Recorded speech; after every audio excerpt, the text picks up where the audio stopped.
sports perspective, from our couch to yours. This is the CRR Podcast. I am Jermaine Lockett, your host today.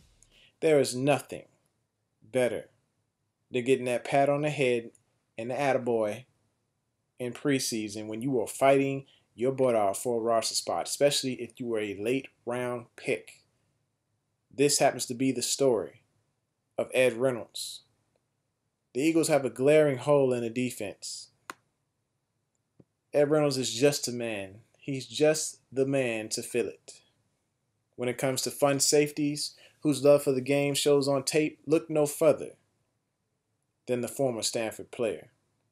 The instinctiveness of Reynolds was showcased this past weekend against the Indianapolis Colts when he saved Tim Tebow and gave him more opportunities to show off what he's learned in the offseason.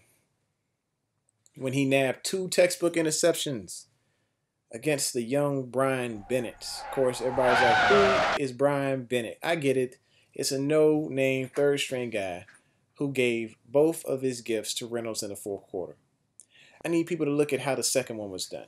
The first pick from Reynolds was slightly underthrown, and Reynolds was able to capitalize off the error by Bennett. And the second was an actual display of rare talent shown in the past by the likes of former Eagles such as Brian Dawkins and Bill Bradley. The former Stanford Cardinal baited Bennett by playing slightly off but driving to the ball as soon as eyes of Bennett were set on Quan Bray.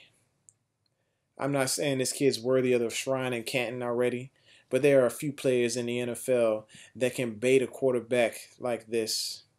So he's worth a closer look with the ones this week against the Ravens.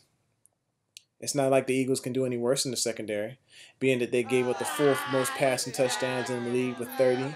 They gave up 264.4 yards per game. That's not a glaring stat to post on the fridge at home either. Even Pro Football Focus had Nate Allen and Malcolm Jenkins rated at average and below average. After viewing the preseason game, I wanted to know more about this rookie, so I did what any self-respecting blogger would do. Oh yeah, that's right, I went to YouTube. I watched a highlight reel.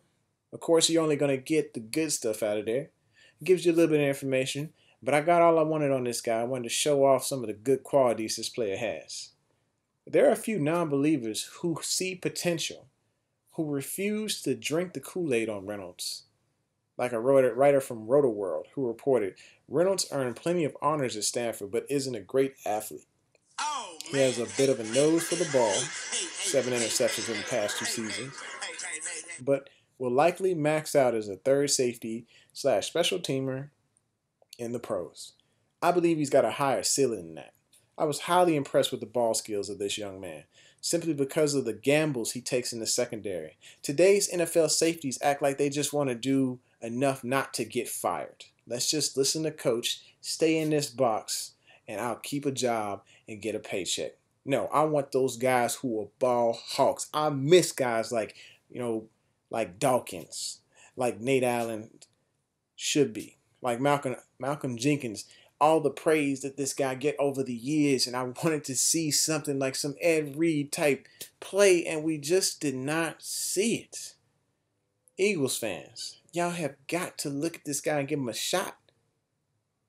There's going to be a reason that you see this guy play with the 2s or even the 1s on Saturday against the Ravens. And I'm a Ravens fan, but Joe, watch out. This guy's instinctive. He's a bad man. He takes chances and plays outside of the box. I'm telling you, keep your eyes peeled as Reynolds continues his fight to make the 53-man roster. I'm of the opinion that this will not be the last set of highlight picks we see from this guy. This is Original Sports Perspective.